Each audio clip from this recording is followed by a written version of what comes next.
पश्चिम महाराष्ट्रातील राजकारणाचं केंद्रस्थान असलेला सांगलीचा किल्ला कोण राखणार असा सवाल विचारला जात होता. ठाकरे गटाने बाजी मारली खरी, पण तिकीट न मिळाल्याने विशाल पाटील यांनी दंड थोपटलं होतं.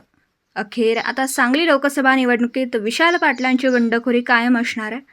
अर्ज माघार घेण्याची मुदत संपल्याने आता अपक्ष उमेदवार म्हणून विशाल पाटील निवडणूक लढवतील. त्यामुळे आता विशाल पाटलांचा ठाकरे गटाला मोठा धक्का असल्याचं मानलं जातं. अर्ज माघार घेण्याची मुदत होती, मात्र विशाल पाटील यांनी अर्ज मागे घेतला नसल्याने आता सांगलीत त्रिशंकू लढत होणार आहे. काँग्रेस आणि शिवसेनेचा दबाव झुगारून विशाल पाटलांनी आपली उमेदवारी कायम ठेवली.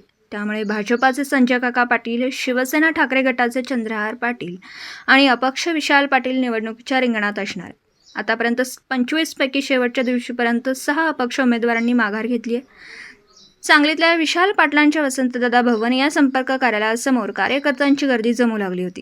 त्यामुळे विशाल पाटील मागे हटणार नाहीत हे निश्चित झालं होतं.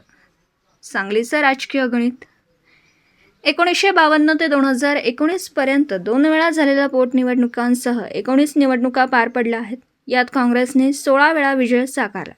तर 1980 ते 2014 या काळात म्हणजे 34 वर्षात वसंतदादा पाटील घराण्यांचंच या मतदारसंघावर वर्चस्व राहिलं.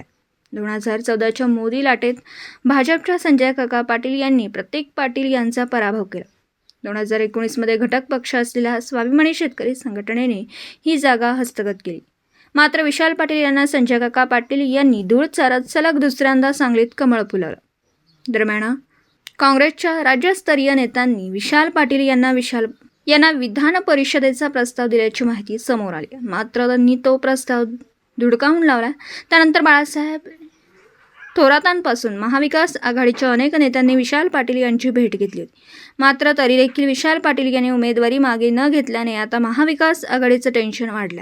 याचा फायदा आता भाजपला होणार का असा सवाल विचारला जातो.